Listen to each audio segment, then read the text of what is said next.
Hey guys, welcome to my world, Shwani's world. So today we're gonna be talking about, oh I'm sorry, it's a Hindi version now.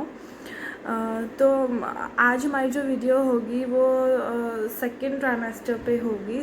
Second trimester is all about fun and जो भी लोग परेशान रहे हैं अपने first trimester में, उनके लिए गुड न्यूज़ है कि second trimester will be so smooth and comfortable. Second trimester में आप वो सब कर सकते हो जो आप करना चाहते हो, क्योंकि आपको बहुत ज़्यादा एनर्जेटिक फील होता है. आप कुछ भी कर सकते हो. Second trimester is the time जब आप अपने बेबी के लिए शॉपिंग प्लान कर सकते हो, उसके लिए एक पूरा नर्सरी प्लान कर सकते हो. जो भी घर में चेंजेस कराने हैं या नर्सरी के लिए जो भी चीज़ें लेके आनी है वो सब आप सेकेंड ट्राइमेस्टर में कर सकते हो, because you are way more confident and energetic in this time. तो चलिए बात करते हैं सेकेंड ट्राइमेस्टर में क्या क्या, कैसे कैसे, कब कब क्या क्या होता है. तो पहले बात करते हैं कि जो सेकेंड ट्राइमेस्टर होता है वो शुरू कब होता है. सेकेंड ट्राइमेस्टर शुरू होता है आपके 13th वीक ऑफ प्रेगनेंसी से, 13th week and the 4th month, and वो लास्ट करता है 27 वीक्स तक. Means 13 to 27 weeks is our second trimester timing. उसके बाद क्या होता है, जो भी बेबी होता है वो ग्रो करता है larger in size, larger in the sense it will goes maximum up to 14 inches into the womb. 14 inches तक हमारा बेबी ग्रो कर जाता है till the end of second trimester. और जो बेबी का वेट होता है वो अप्रॉक्सीमेटली 2 pounds होता है. 2 pounds मतलब 0.9 kilograms. And we talk about grams then it is 907 grams. Means approximately 9 से 7 ग्राम्स का बेबी हमारा हो जाता है, और 0.9 kilograms. तो approximately 1 kg we can conclude कि सेकेंड ट्राइमेस्टर तक हमारे बेबी का वेट उतना हो जाता है in an average. Generally I am talking about. Okay. उसके बाद क्या होता है, जो भी हमारी फर्स्ट ट्राइमेस्टर की जो दिक्कतें होती है, जो तकलीफ़ हमें हो रही होती है, लाइक नोज़िया, वॉमिटिंग, डिजीनेस इन कॉल, वो काफ़ी हद तक कम हो जाती हैं. किसी किसी को बिल्कुल ही नहीं होती है सेकेंड ट्राइमेस्टर में, किसी किसी को बहुत कम हो जाती है, कभी कभी फील होता है. उसके लिए आपकी जो मेडिकेशंस चल रहे होते हैं, लाइक नोज़िया, अगर आपकी कोई चल रही है तो वो आप लेना बंद कर सकते हो. सबसे पहले अपने डॉक्टर से पूछिए.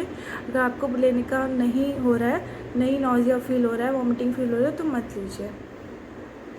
उसके बाद हम बात करते हैं क्या क्या सिम्टम्स हमारे होने शुरू हो जाते हैं बॉडी के अंदर. तो ऑब्वियसली जो हमारा जो यूट्रस होता है वो अब एक्सपेंड हो रहा होता है.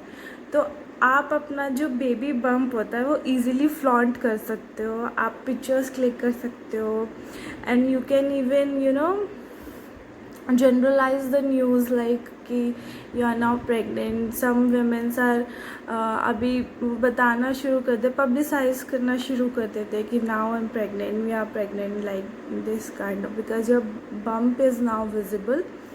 तो at the end of second trimester आपका जो बम्प होता है जो बम्प होता है वो दिखना, अच्छे से दिखना शुरू हो जाता है. And everybody pretend that you are pregnant, and you can even plan your maternity shoot or something like that if you want. Otherwise some people do that into the third trimester also.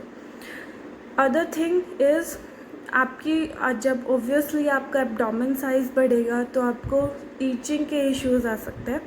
तो उसके लिए क्या करना चाहिए, आप एक तो well hydrated खुद को भी रखिए, अपनी स्किन को भी हाइड्रेटेड रखिए, प्रॉपर्ली मॉइस्चराइज करिए, सब कुछ करिए जिससे स्ट्रेच मार्क्स ना आए. और आप कोई जनरल मॉइस्चराइज़र या कोई भी स्ट्रेच मार्क्स क्रीम वगैरह भी आप यूज़ करना शुरू कर सकते हो.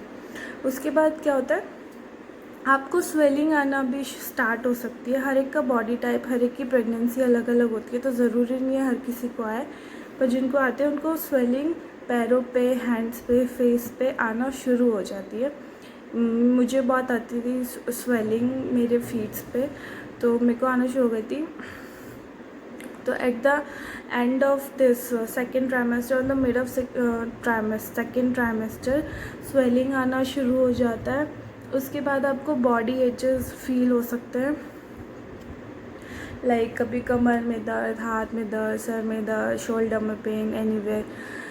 डोंट वरी, मैं किसी को घबराने वाली कोई बात नहीं है, these are very mild. But अगर आप proper exercises, yoga, proper walk अगर आप करते हो तो आपको ऐसे कोई भी इश्यूज़ नहीं फील होंगे। But first ask your doctor, then do anything. तो ये सब चीज़ें होना शुरू हो जाती हैं सेकेंड ट्राइमेस्टर में। आपका जो डिजीनेस है, आपको कभी कभी डिजीनेस जैसे लगेगा कि चक्कर आ रहे हैं, ऐसे हो जाता है क्योंकि जो हमारा ब्लड प्रेशर होता है वो लो होना शुरू हो जाता है। Because of the increasing weight of the baby हमारा जो ब्लड प्रेशर है वो लो रहता है, जिसकी वजह से आपको लग सकता है कि चक्कर आ रहे हैं को। अच्छा, एक और चीज़ इम्पॉर्टेंट है, अगर आपका ड्यूरिंग प्रेगनेंसी अगर आपका बीपी लो रह रहा है तो that is way more normal, वो एकदम नॉर्मल है, घबराने वाली कोई बात नहीं है। बट अगर आपका बीपी हाई रह रहा है, नॉर्मल से हाई रह रहा है, तो आपको डॉक्टर को दिखाने की ज़रूरत है, उनसे पूछना आपको चाहिए। High blood pressure is an alarming sign, low blood pressure is very much normal. अगर लो ब्लड प्रेशर है तो घबराने की कोई बात नहीं, अगर हाई है तो आपको अपने डॉक्टर से कंसल्ट करना चाहिए। उसके बाद क्या होता है, ये सब हो गए आपके सिम्टम्स। उसके बाद बात आती है खाने की।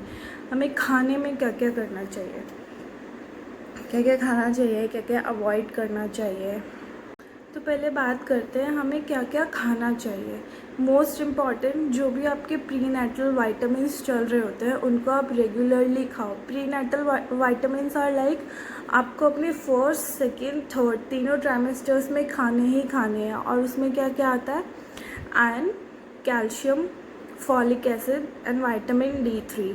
These are the 4 most crucial vitamins जो आपको फॉलो करने हैं टिल योर प्रेगनेंसी लास्ट, जो कि खाने ही खाने हैं। उनमें कोई लेजीनेस, कोई कुछ नहीं दिखाना है, आपको खाने ही खाने हैं, so that you and your baby will be healthy.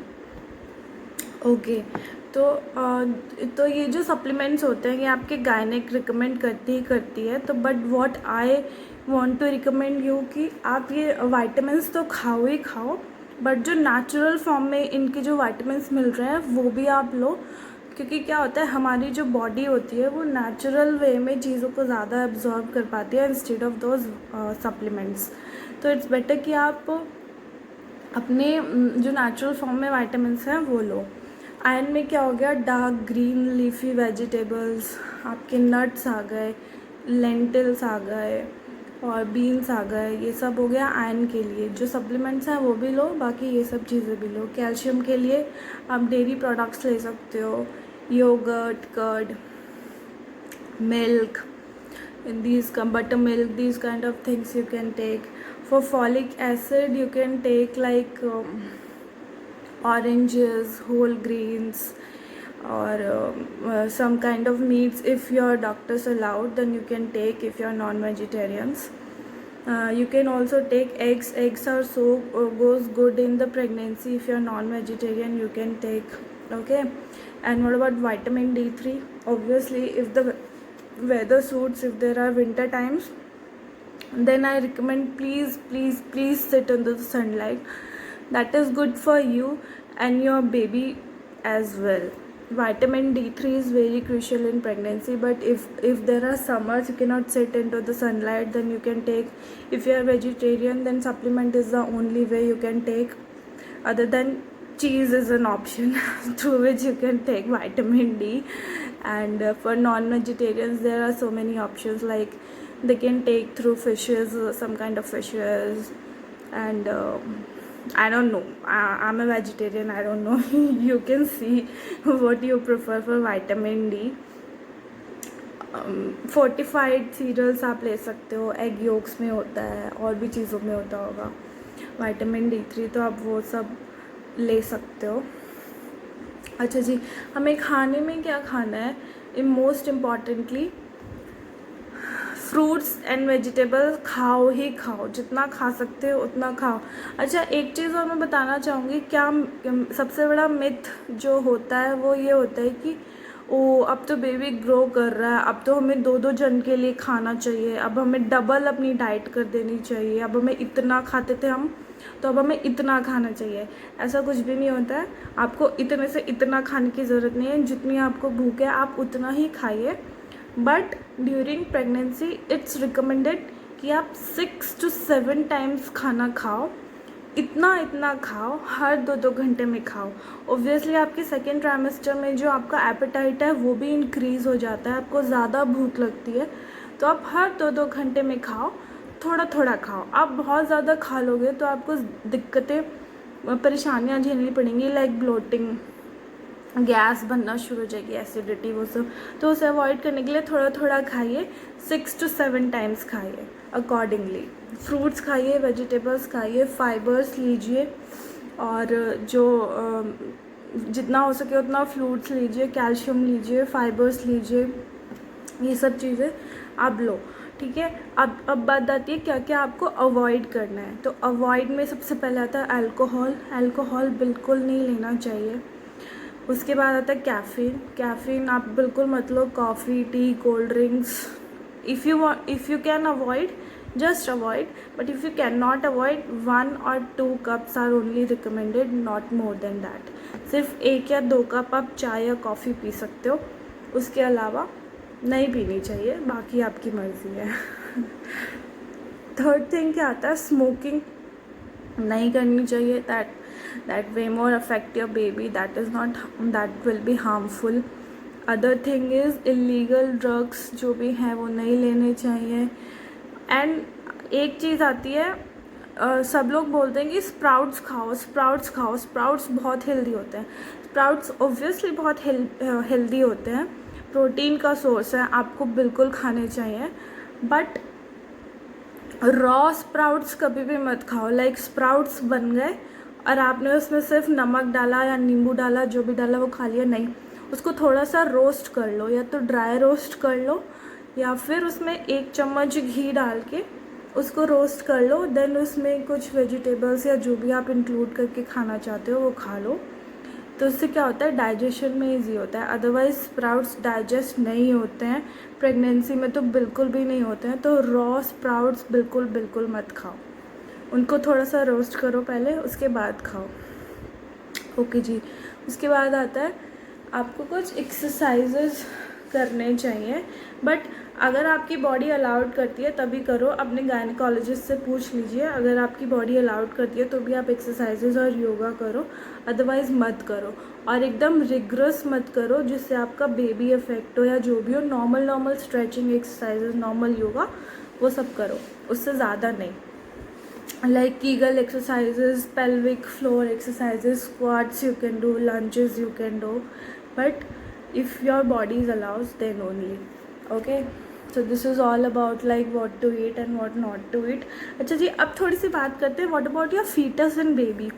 तो fetus कैसे ग्रो कर रहा होता है, fetus क्या हो रहा होता है, इट्स डॉक्टर सेज कि till the end of second trimester, मतलब जब सेकेंड ट्राइमेस्टर ख़त्म हो जाता है उस तब तक आपका बेबी के जो ऑर्गन्स होते हैं वो फुल्ली डेवलप हो चुके होते हैं, सारे ऑर्गन्स डेवलप हो चुके होते हैं। आपका बेबी अब सुनना शुरू कर देता है, तो अच्छा म्यूज़िक सुनो, अच्छी बुक्स पढ़ो, अच्छा देखो, अपना दिमाग को अच्छे से कुछ अच्छा इसमें भरो, सो दैट आपका बेबी भी अच्छे से समझ पाए और अच्छा एक ह्यूमन बीइंग वो बन पाए। तो आप अच्छी चीज़ें पढ़ो, देखो, सुनो, सब करो। और क्या होता है, जो सेकेंड ट्राइमेस्टर का जो लेटर साइड होता है, लाइक इन द